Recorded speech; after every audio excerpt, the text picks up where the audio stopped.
In the next chapter, we're going to discuss discrete time dynamical systems, or as we will shortly call them, DDS. Discrete means not continuous, so we will produce graphs that are point graphs with measurements taken at some intervals apart and not continuous curves that we generally use so far in calculus. So here, first of all, a definition of a discrete time dynamical system. It consists of an initial value and the rule, also called an updating function, that transforms the system from the present state to the next one. So we can think of this generally as having some sort of input that corresponds to current state, whether this is current year or current measurement, and the updating function, or this rule that we're referring to, will then produce an output, or next state, next year, or next measurement, or next prediction for some kind of a phenomenon. Now, this updating function is normally what we are after, because if we can find the function that models this process, then we will be able to, given any input, produce a corresponding output. The current state is normally denoted by some variable, let's call it m, sub t for time t, and then of course the next state would be at time t plus 1. The updating function, if we call it f, will therefore take mt as the input in the function notation and produce m sub t plus 1 as its output. Take a look at the first example of such a system. Suppose the initial population of moose is 500, so this is where we're starting from, and that the population doubles every 3 years. How many moose are there in 15 years? So we're starting with 500 moose at time equals 0, which is when our countdown starts, and we can apply our updating function that is our rule for the description of how the population grows or declines. We know that the population doubles every 3 years, so my updating function will be to multiply the current state by 2 in order to produce the state that will be 3 years from now. Now, you can decide how you're going to actually schedule your time, whether every 3 years is 1 unit of time, and therefore the next label will be t equals 1, or you're going to keep 1 year for 1 value of t, and therefore your t will be 3. Either one of those is going to be fine. I'm going to keep yearly count as the years go, and therefore I will have t equals 3. Now, we're asked how many moose are there in 15 years, so we're not quite there yet. We're going to have to go through the updating process again. The population doubles every 3 years, so I take my current value multiplied by 2 to produce the next one, and then this value will correspond to the year t equals 6. We're not there yet. I will double my current value again. Notice that in the discrete dynamical systems, I will always be working with the current value to produce the next one. I am never looking backwards. I'm looking at the present state and into the future. So the next doubling will produce 4,000 and will correspond to t equals 9. The next doubling will produce 8,000 corresponding to t equals 12. And then the last doubling will produce 16,000 and will land me at t equals 15, which is what I'm after here.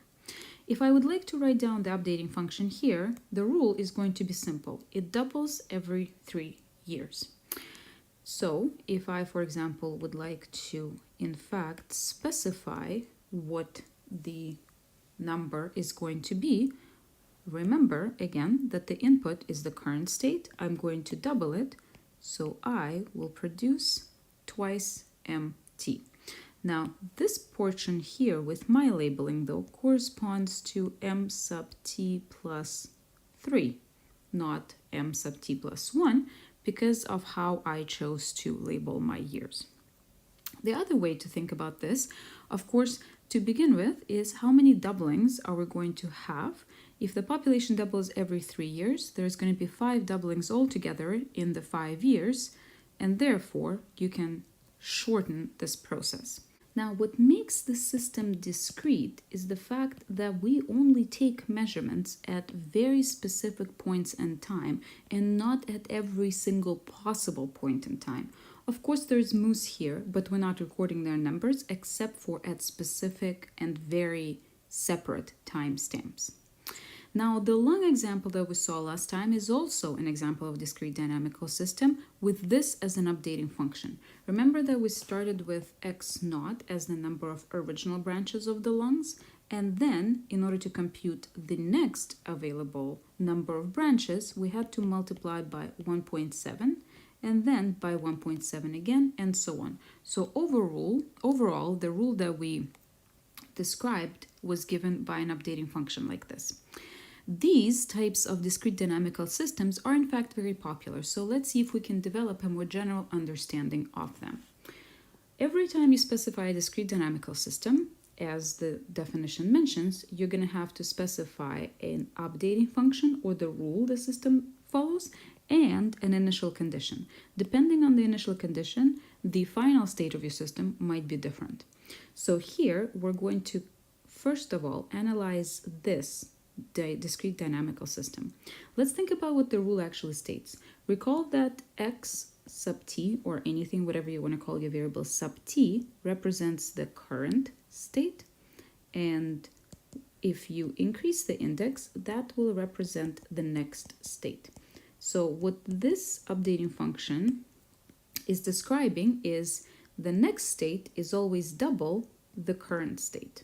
So similar to our most example, except for here it happens on a yearly or whatever your unit of time basis is. If we start with initial condition x naught, what are we going to see? For x1, we're going to take the previous state as described by our rule and multiply it by 2.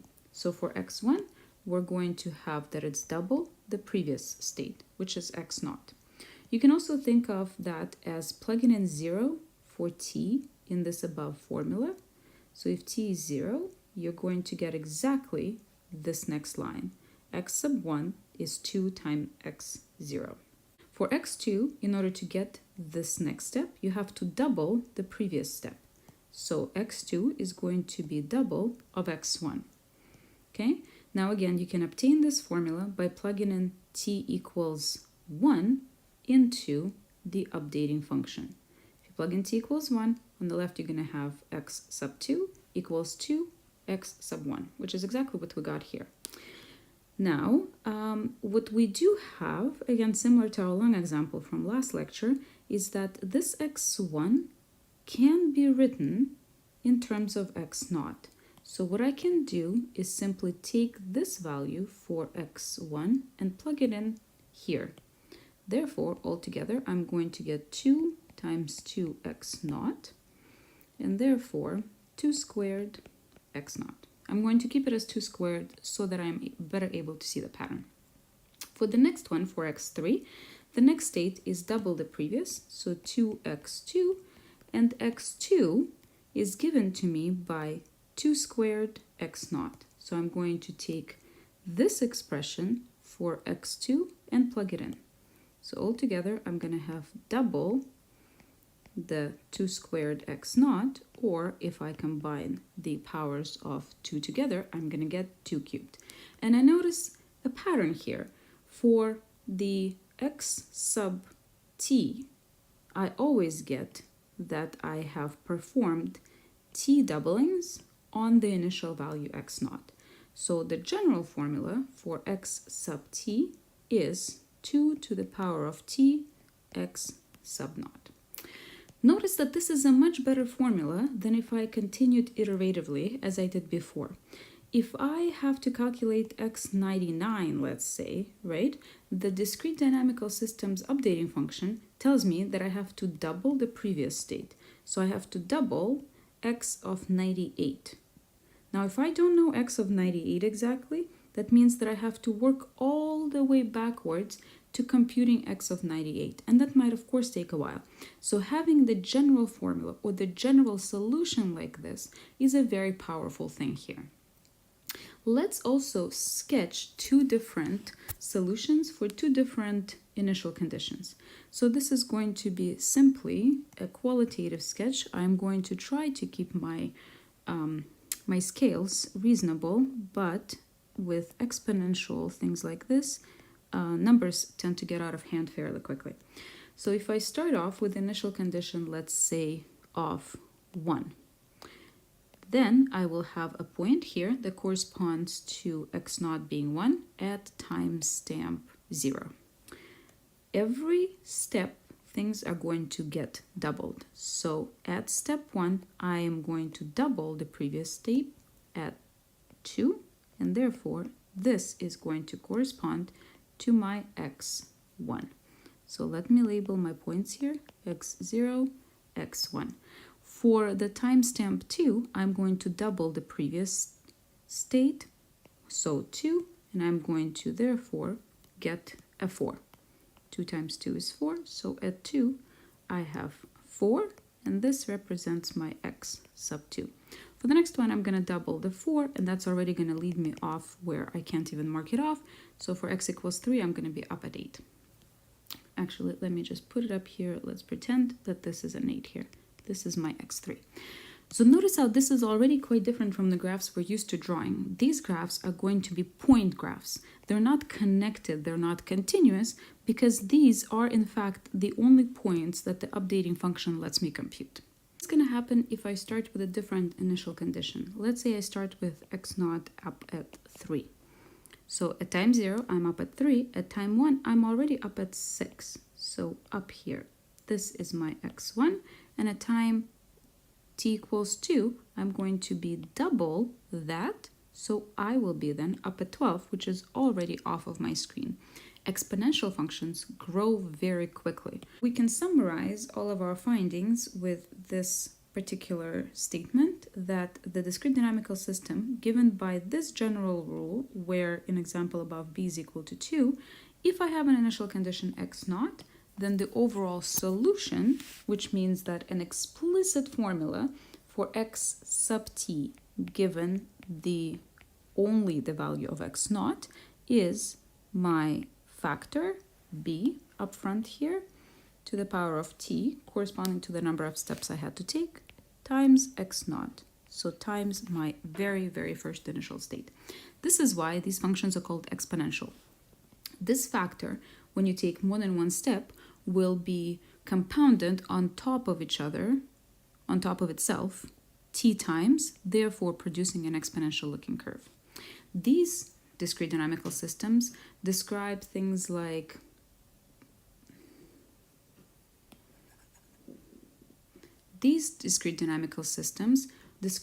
like population growth or bacteria doubling or anything like this quite well. If this number is less than 1, then we get the decay type models. So radioactive decay, the breakdown of drugs in our system and whatnot. The other types of discrete dynamical systems are what's called additive. So in this case, instead of multiplying by a constant factor, we will be adding. These types of things are nature processes that are described with constant growth. For example, a tree that grows a constant of 0.8 meters every single year, independent of its current size or height. So what's going to happen here? How is the solution and the overall behavior of this model going to be different from the exponential one? If we start with W naught, so our initial condition, what the rule says is for the next one, I simply add 0.8 to the previous state. So to compute W1, I will take W naught plus 0.8. Again, you can think of that as plugging in t equals 0 into the formula above, and then you will get this exact same expression. For W2, again, to compute the next state, the updating function tells me to compute the next state, I have to take the previous state and add 0.8 to it. So I take the previous state, which is W1, and I add 0.8 to it. Now, I'm going to do the same thing I've done before. W1 is actually equal to that, so I can replace W1 with this expression in the line for W2. So altogether, I'm going to get W0 plus 0.8, which is the expression for W1, plus the 0.8 that I inherit from the second step. I can open up the brackets and put together my 2 0.8s, but I'm actually going to keep them uncalculated like this so that I see the pattern. For the next step, I'm going to take the previous step and add 0.8 to it. And again, what I can do here is replace W2 in this expression with the expression that I've just derived earlier. So I'm going to take this whole thing and replace W2 with it. What am I going to get? I'm going to get W0 plus 2 0.8s plus 0.8 more. 2 apples plus 1 more apple is 3 apples. So I'm going to get 3 times 0.8. For WT, again, I can compute it using my updating function rule, which is exactly just this, or I can already notice the pattern here, that what happens at every step is that I add another 0.8 to the summation, and therefore I can generalize this pattern. By the time I get to the tth step, I would have started at my initial condition, and I would have added 0.8 t times. Okay? Now, again, having a separate formula in terms of just the initial condition and the number of steps that are needed for this is much more essential, because otherwise, in order to compute, for example, W5, I would have had to find W4, which means I would have had to find W3, W2, W1, and so on. In order to avoid going through this chain of computations, having an explicit formula for any given t is a powerful thing. Let's try to sketch what the solutions to this model will look like. To this particular one, let's say with 0.8. Okay, so again, timestamps 1, 2, let's say 3, and 4. What if I start at the initial condition? Let's say I start at 1. Why not? So this is my W0. What my pattern says is I have to add 0.8 each time. So at time 1, I'm going to have 1.8 added to my overall number. So I'm going to be at 1.8 here, and this is going to be my W1. For the next step, I'm going to add 0.8 more. So I'm going to then be at 0.8 higher at this step for W2, and if I can do my math correctly, 1.8 plus 0.8 is going to be 2.6 up here. Continuing on in this manner, I will keep adding 0.8 further and further away. Okay, so what we notice here is because I constantly add 0.8, I am actually creating these points that lie in, if it were continuous, a line. What would happen if I started with a different initial condition? So let's say I start, like I did last time, with 3 as my W0. The first thing I would do is add 0.8 to compute the time, the value at time equals 1. So this will be at 3.8, and this will correspond to my W1. The next one will be at 4.6 and will correspond at W2, and so on. W3, and so on. What I notice here is these guys also lie in the exact same line. This is creating a slope. And in fact, it's fairly clear from this formula that what I get is a line, because t is to power 1 here, and this is its slope, 0.8, whereas this represents the y-intercept, where it all starts. Now again, because it's discrete, I'm not actually going to get a continuous line going through these points, but that doesn't mean that I can't envision them lying in a line, because that's exactly what's happening here. So overall, if I have a discrete dynamical system that says that the next state is computed by the adding of the constant a to the previous state, then my solution, and that means the explicit formula for WT, will be the initial state plus t times this value of the constant additive factor. This is why these systems are called additive, because we add things here and we end up adding them everywhere, and the solutions, independent of the initial conditions, will always be these parallel looking things with always the constant distance fixed in between them. Our next example of a discrete dynamical system is our most complex one yet, so we're going to work through an application to set it up. Suppose a patient is on methadone, which is a medication used to relieve severe pain, for example, after a surgery. It is known that every day a patient's body absorbs half of the drug. To maintain appropriate level of the drug in the system of the patient, new dose containing 1 unit of methadone is administered. It says at the end of the day. Let's fix it to be the beginning for easier modeling here. So let's think about what process happens throughout the day. I will start with the morning amount of the drug in the patient's system. Now, by the end of the day, so let's say that every day means 24 hours. So the next morning, we're going to have half of the current amount. And at the beginning of the day, 1 more unit of methadone is going to be administered. So there is the next morning amount, and then there is a different amount after the additional dose. Now, this is an important process, of course, to model because we want to make sure that the amount of drug stays above a certain threshold so that the patient is comfortable.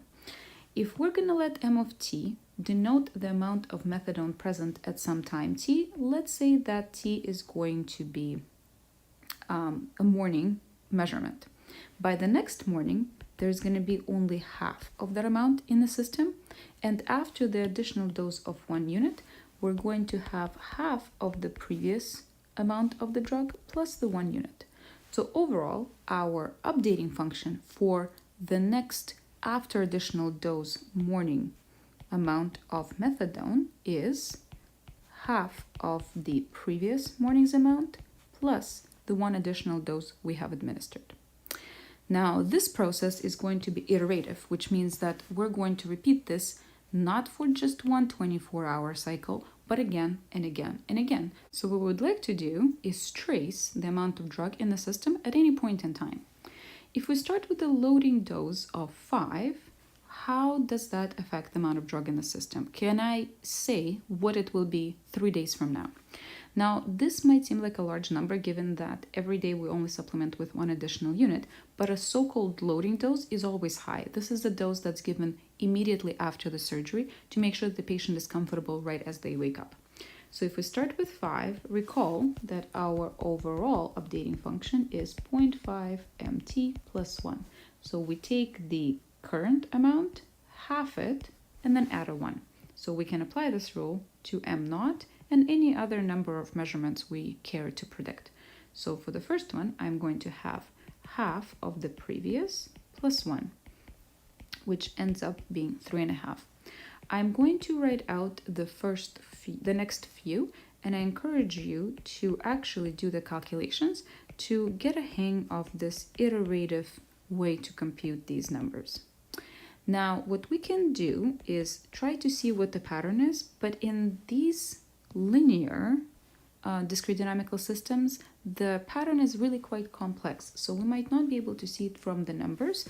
Let's try to graph it and see if we can spot something from the graph. On this graph, we're going to sketch time versus the amount of drug in the system. So at time t, we start off at 5. At 1, we're at 3.5. At 2, we're up at 3.75, 3.375, 3.18, and we get closer and closer to 2. The question, of course, really is, where is this all going? Does it look like it approaches 2, or will we drop off and then cross over under 2? If 2 is our desired threshold of where we think the patient is going to be comfortable at, this is probably a good pattern to have. Now, if you actually are incredibly good at spotting patterns, what you might notice in the graph is that the distance between any 2 consecutive steps, the vertical distance, actually decreases by half every single time. But this is not something that we generally will be able to spot right on. So we will need to develop some other methods of figuring out what is the teeth value of the amount of drug in the system on the teeth day without relying on being clairvoyant when it comes to patterns. The other thing that I suggest you do here is start with a different initial condition, for example 1, and see how that will play out in computations and therefore on the graph. We will next develop a method for finding the solution to this new complex discrete dynamical system analytically or algebraically. We're going to assume that the solution to this has the following form, where a and b are some constants. Now, this is really not a far stretch, because let's take a look at our original discrete dynamical system. If I just ignore this plus 1, then what we end up with is an exponential discrete dynamical system, whose solution is simply 0.5 to power t. So what we're assuming here is that this plus 1, this vertical shift, let's call it if we were to draw it on a graph, will introduce more complexity by introducing a factor in front of our exponential and by introducing another shift in some direction. This is how we will always assume the solution to a discrete dynamical system of this form will look like. So notice that this 0.5 travels into the base here, and then you will always have these constants a and b. The next step is, of course, trying to figure out what are the values of a and b that will match our discrete dynamical system. So what we're going to do, because we need to solve for two variables, we're going to come up with two pieces of information that we do know about our discrete dynamical system. Now, I picked t equals 0 and t equals 1. You can pick any two time points, really any two, like 10 and 21, whatever you choose. I'm picking 0 and 1 because they're going to be easiest to compute with, and because from the previous slide, I already know the values of m0 and m1 from our system. What we're going to do now is plug in t equals 0 into the formula that we're trying to match and figure out the expression for m0 in that form. So if I plug in 0 here, I'm going to get a 0.5 to power 0 plus b.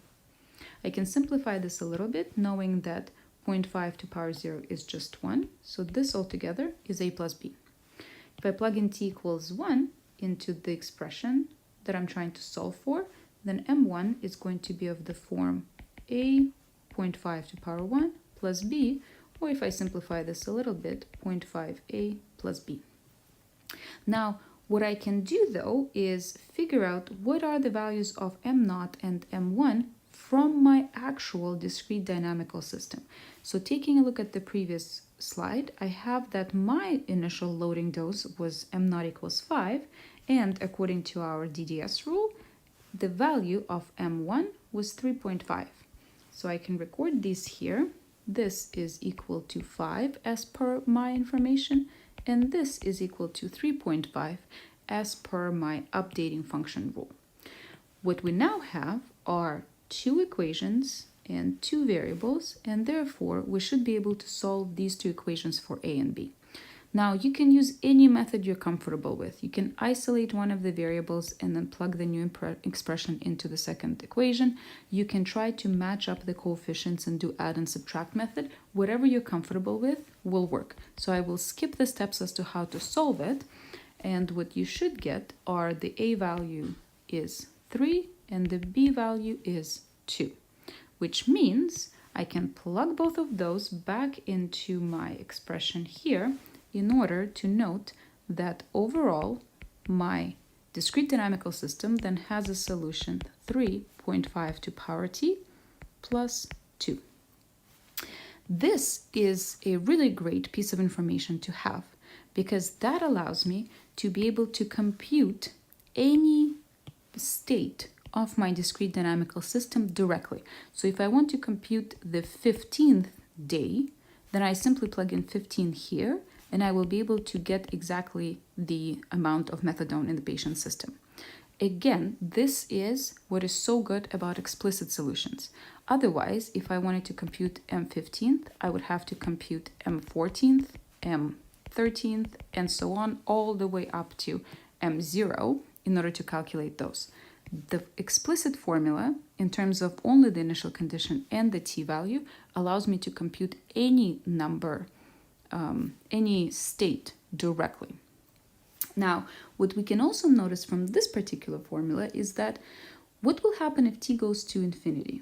So as time goes on, what is the amount of drug that we expect to have in the patient's system under these particular administering of the new doses conditions?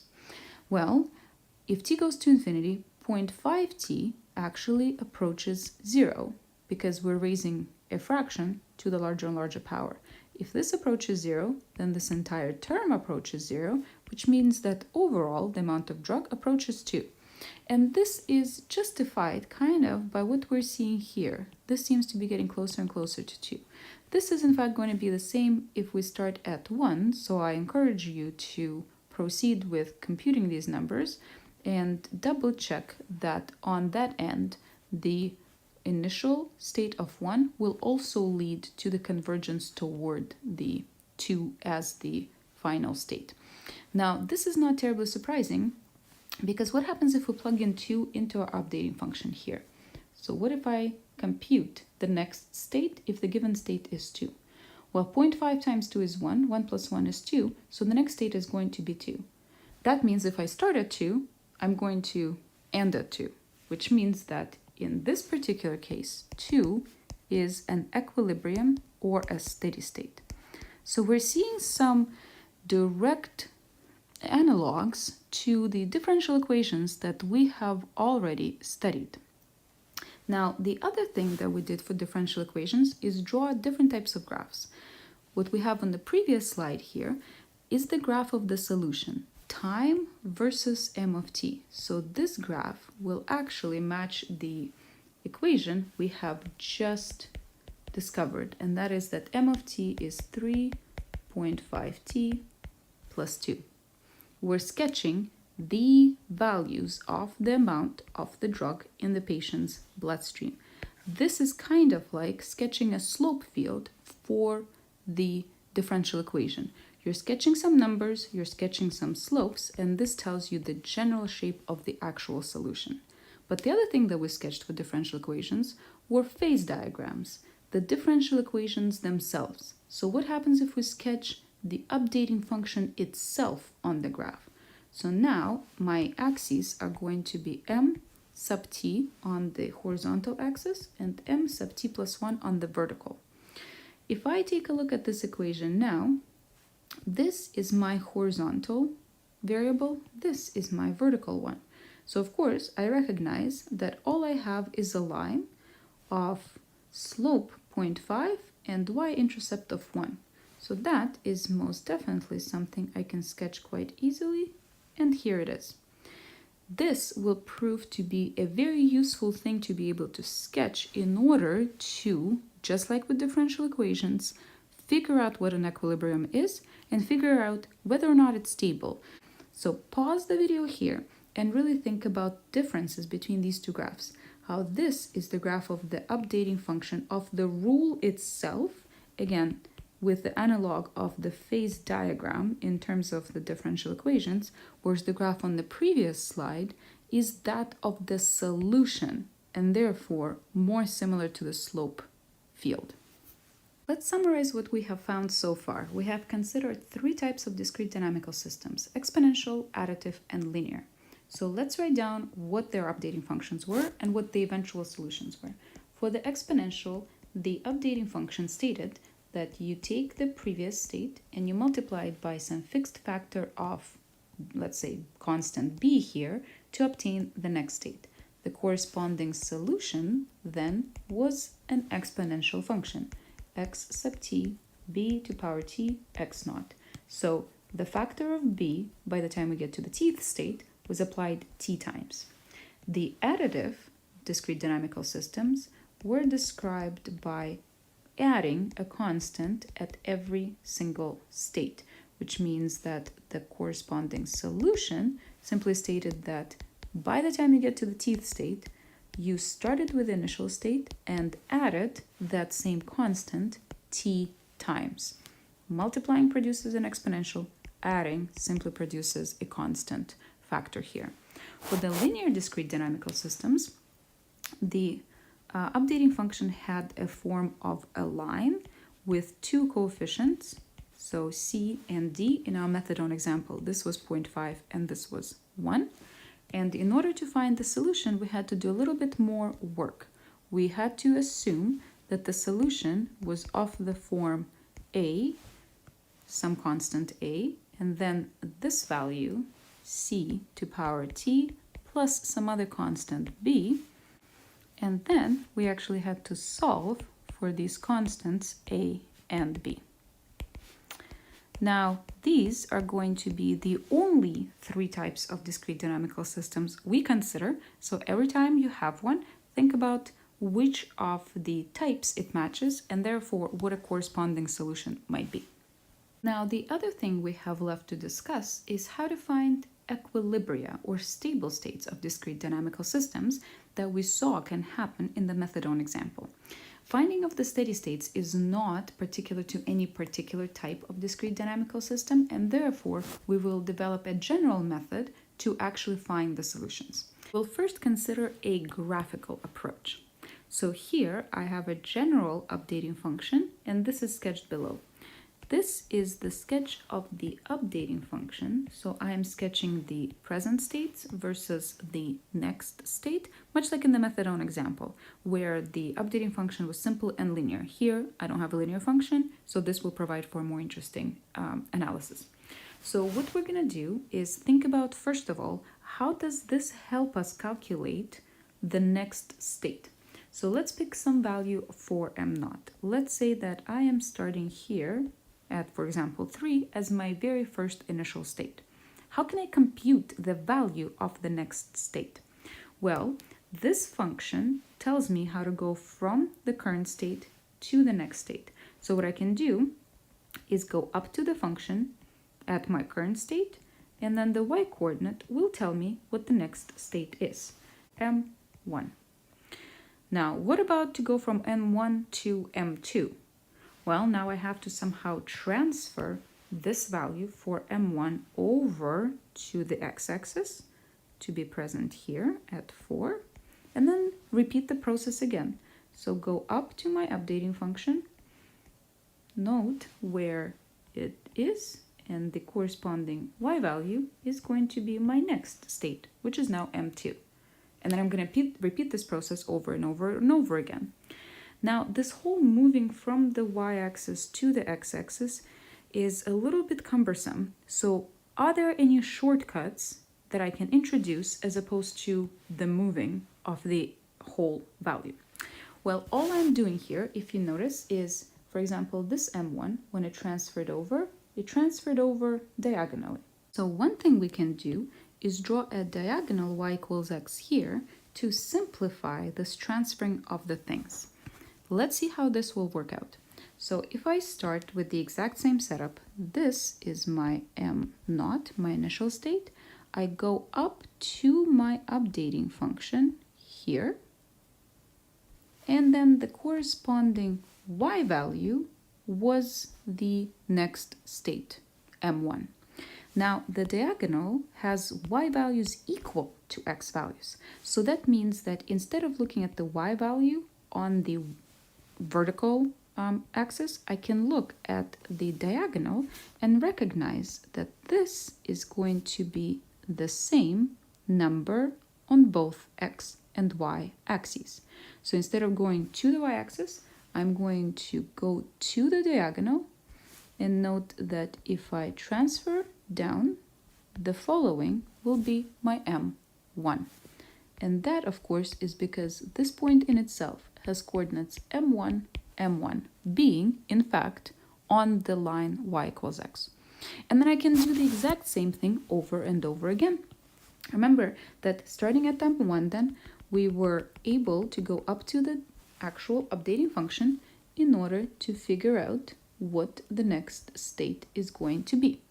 Now, on the x-axis, or in the y-axis, this corresponded to m2, but once again, instead of going to the left here, I can simply go to the diagonal, because this number here will have the exact same x-coordinate as the y-coordinate.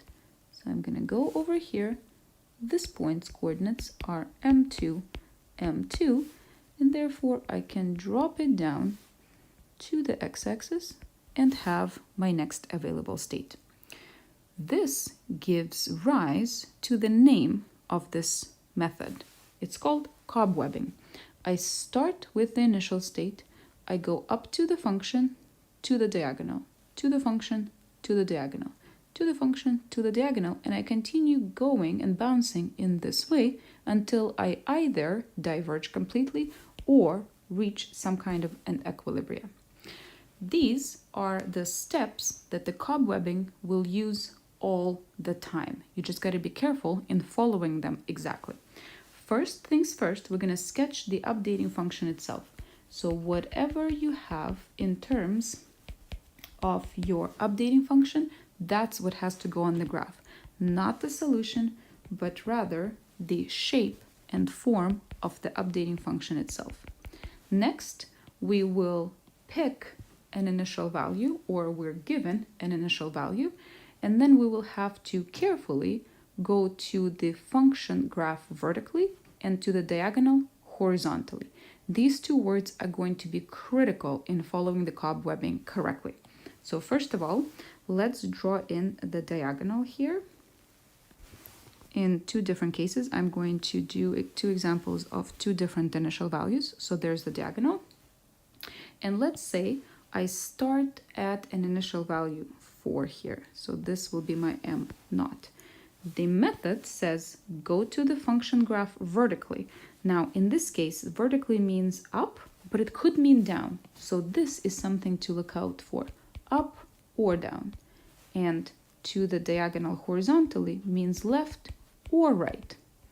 Okay, don't let the shape of the graph throw you off the actual procedure. So we're going to the graph vertically, to the diagonal horizontally, to the graph vertically, to the diagonal horizontally, and so on. What happens if we start, for example, with an initial state here?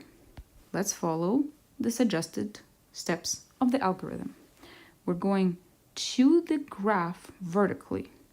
Here it is. So here the graph happens to be the first thing we hit as opposed to first going through the diagonal. So we went to the graph vertically, to the diagonal horizontally. In this case, it happens to be to the left. That's okay. To the graph vertically happens to be down. To the diagonal horizontally happens to be left. To the graph vertically, to the diagonal horizontally. So we can see that in this particular case, we are approaching the stable state at this point. And in the second case, we're approaching the stable state at this point. Graphically, you will also be able to tell whether or not a stable state is steady or unsteady. And that is because you can see whether the cobwebbing runs toward it or runs away from it. On this graph, try to think of what would happen if you pick an initial condition past the point of intersection of your function and the diagonal. What would happen over here? How would the cobwebbing work out, and what would that mean about the stability of this? Same thing here. What would happen if we start on the left of 0? Would it work out that the initial state and the cobwebbing approaches 0 or runs away from it? Now let's take a look at how cobwebbing actually works out for the methadone example. What we're going to do, first of all, is sketch the updating function. Now we already discussed how that is going to be simply a line in our case, and the line has the y-intercept of 1 and the slope of 0.5.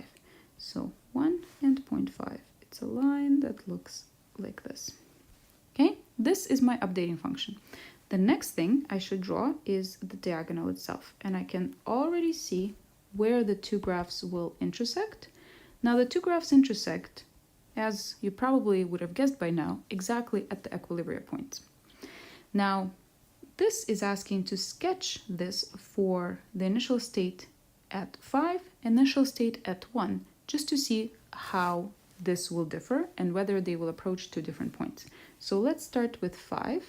If this is my initial state here, the cobwebbing says to go up to the function vertically and then to the diagonal horizontally. To the function vertically, so in this case it's going to be down, to the diagonal horizontally. Vertically, horizontally, I can see that we are approaching this point of intersection here. If I have the exact same setup, of the methadone example here, and the diagonal. Now, nothing about my actual function setup changed. I do like to label the diagonal as a diagonal so that I can keep it straight during the cobwebbing. But now I'm asked to do this process starting with m naught. So we're going to have to remember, go up to the function, which is purple, vertically, go to the diagonal horizontally, to the function vertically, to the diagonal horizontally. I can still see that I'm approaching this intersection point value. Now, this also tells us that we should be able to somehow find these equilibria algebraically. I know what the equation of the diagonal is. That's y equals x, which means it's m sub t equals to m sub t plus 1. And I know the equation of my updating function. That's one of the parts of the discrete dynamical system. So we can find the two. We can set the two to be equal to find the points of intersection. This is what it means to find equilibria analytically. So on the one hand, my updating function is 0.5 m sub t plus 1. And on the other hand, my diagonal tells me that m sub t plus 1, which is what it is also equal to simply m sub t.